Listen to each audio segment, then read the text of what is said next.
What's up guys? The Nubia is launching Red Magic DAO TWS buds. The earphones utilize a transparent design which allows for customization and personalization.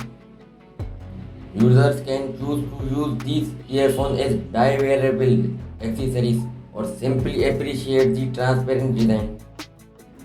The earphones are also equipped with a deuterium front wireless charging cockpit, which supports wireless charging and knob adjustment modes.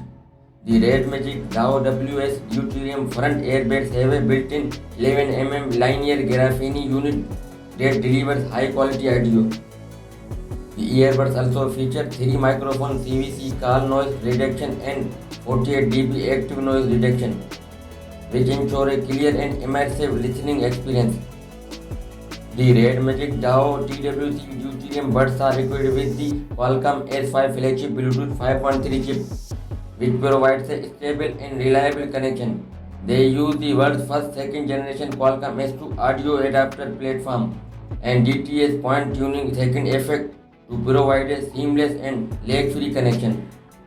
The earbuds have a 30 ms full-length ultra-low latency, making them ideal for sports and gaming.